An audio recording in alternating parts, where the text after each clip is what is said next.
Em termos de representante, a representatividade é muito falha. Então é importante você ter integrantes da minoria e do grupo vulnerável. Então tem pessoas LGBT no Congresso.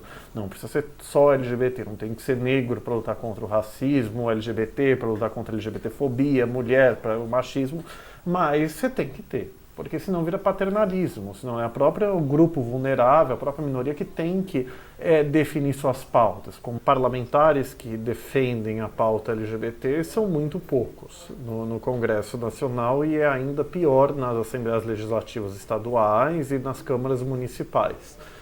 Parlamentar abertamente LGBT realmente é só o João Willis, em âmbito nacional, que é um parlamentar muito importante, de esquerda. No geral, ele é muito bom em projetos não só para a cidadania LGBT, mas para direitos humanos em geral, quer dizer, o casamento civil igualitário, o projeto de lei de identidade de gênero, a regulamentação do aborto, das casas de prostituição, da legalização das drogas, né? E você tem outros, tem a Erika Cocai, que é uma parceira dele sempre, uma parlamentar maravilhosa. Você tem uma meia dúzia, entre aspas, de parlamentares, mas é muito pouco.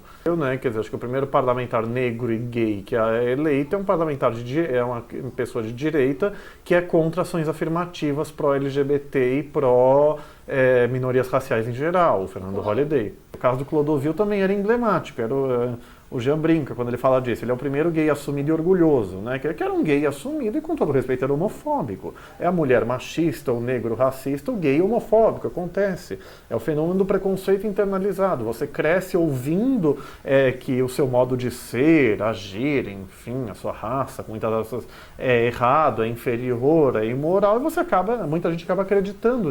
Então isso é, no geral, um problema social, que você pode pôr culpa na sociedade como um todo, que não se sensibiliza para os direitos de minorias e grupos vulneráveis. As pessoas acham que democracia é ditadura da maioria e ninguém na ciência política, no direito, enfim, vai falar isso. Democracia, a maioria governa desde que respeite os direitos das minorias e grupos vulneráveis. E você tem um problema também das minorias LGBT não serem unidas politicamente, não é? Você tem muitos militantes que são petistas, porque era o partido que acolhia. Então, desde a eleição do Lula à presidência da República, então você teve um fenômeno, né, que você teve um aumento de criação de secretarias, cargos, coordenações nacionais, em âmbito estadual, municipal também aconteceu, em outros governos, então os militantes começaram a se tornar gestores públicos. Eu sempre falo em tom crítico que o voto LGBT é uma catástrofe no Brasil. Porque sempre se coloca grandes lutas partidárias. A grande luta é uma expressão da esquerda, né, mas eu falo em sentido amplo. Então, que sempre se coloca a causa do partido sobre os direitos LGBT. Um caso emblemático, não sei se foi 2004, 2008, quando um gay do Partido Republicano nos Estados Unidos, não, os direitos gays podem esperar. Então, que no Brasil você tem isso. Quer dizer, evangélico vota em evangélico, ruralista vota em ruralista, ambientalista vota em ambientalista, só LGBT não vota em LGBT, quer ser mais democrático que a democracia real. E ao contrário, a gente assiste no Brasil o fenômeno assustador do crescimento das bancadas fundamentalistas no Congresso. Eu falo fundamentalismo religioso e o reacionarismo moral em geral. Então, eleição após eleição, você tem um aumento dessas bancadas. E sempre vão falar, ninguém no movimento é contra religioso. Então, por isso, a questão está no adjetivo, é fundamentalista. É aquela pessoa que quer colocar o dogma, que por definição não é passível de discussão, como verdade moral da sociedade. Você tem, né, no Congresso o tal do Estatuto da Família, que carinhosamente chama de Estatuto da Família Totalitária, porque quer reconhecer uma só forma de família. Eles inovam até na forma, nunca vi uma lei ter negrito, né? Teve o homem e a mulher. Então é daí para pior. Você tem o ex-presidente da Câmara, né, finalmente cassado, né? Ele propôs a criminalização da heterofobia. E o da homofobia, que agora está definitivamente arquivado, embora tenha um da Maria do Rosário e de outros termos, ele nunca falou em homofobia, ele falava em discriminação por orientação sexual e identidade de gênero.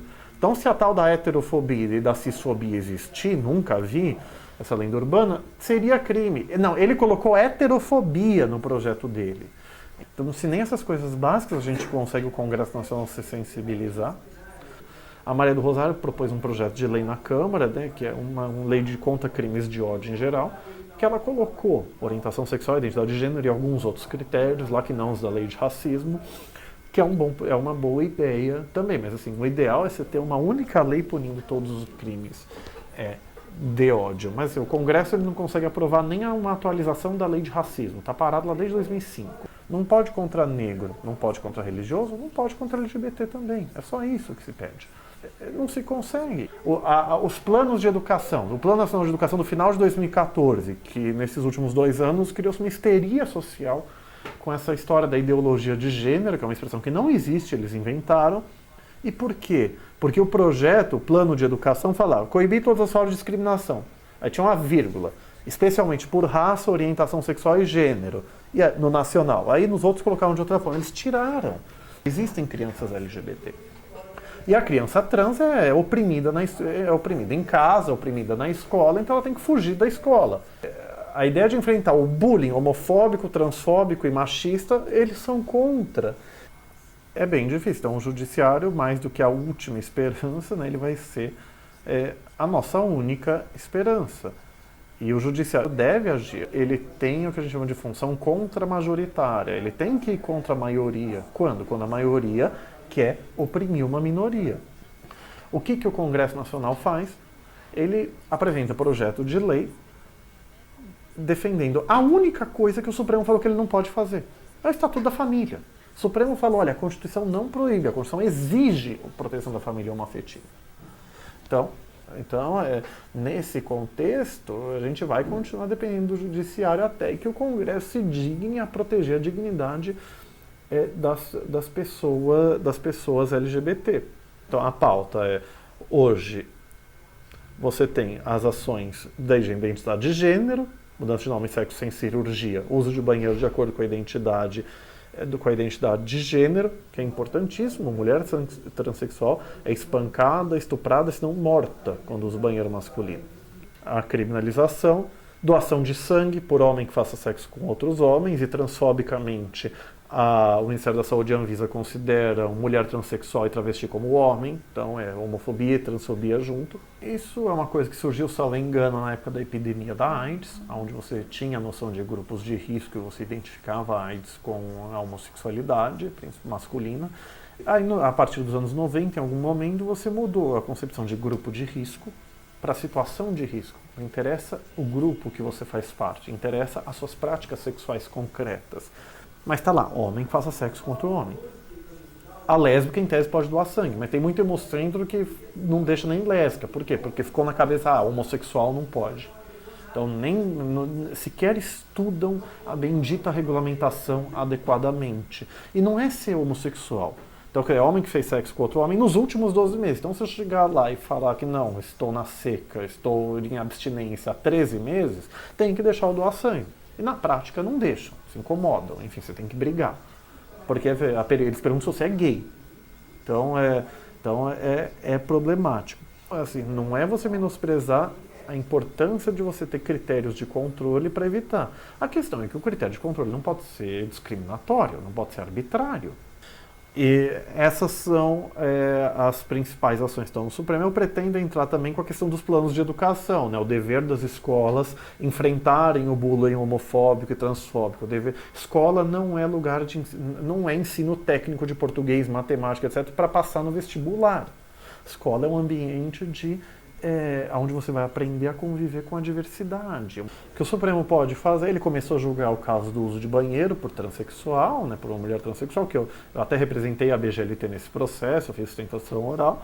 Você tem 2 votos favoráveis, mas aí um terceiro ministro pediu vista do processo e está parado. Ano passado o Supremo teve uma decisão meio cosmética, né, que o Código Penal Militar tinha um crime de pederastia, que fala o ato libidinoso, homossexual ou não, nas Forças Armadas era crime. Então é inconstitucional você usar o termo pederastia, o termo homossexual ou não. Então tiraram isso, mas mantiveram o crime. Não é? Mesmo o judiciário garantindo direitos, é importante a gente conseguir aprovar a lei. Assim, você tem que mudar a lei e a Constituição para que acabe com a discussão jurídica. E um país só é verdadeiramente democrático quando ele, expressamente na sua lei, reconhece e garante o direito a todas e todos. A gente quer igualdade pura e simples, a gente quer o mesmo direito, a gente quer a mesma proteção penal. em ambos os casos. Porque a gente tem o que eu falo, uma verdadeira banalidade do mal, homofóbico e transfóbico. O mal não é um monstro, não é um ser inominável, é o vizinho, é o seu Zé, a Dona Maria da esquina que se acha no direito de agredir, ofender, discriminar e até matar LGBT. Pela sua mera orientação sexual, sua identidade de gênero. Eu gosto de uma frase famosa do Boaventura de Souza Santos, que é um sociólogo português muito famoso. Nós temos o direito à igualdade quando a diferença nos inferioriza, nos discrimina, né, arbitrariamente, e temos o direito à diferença quando a igualdade nos descaracteriza. É o direito à igualdade, é como tratar igualmente os iguais e os desigualmente os desiguais na medida de sua desigualdade, quando a desigualdade seja relevante e seja racionalmente justificada.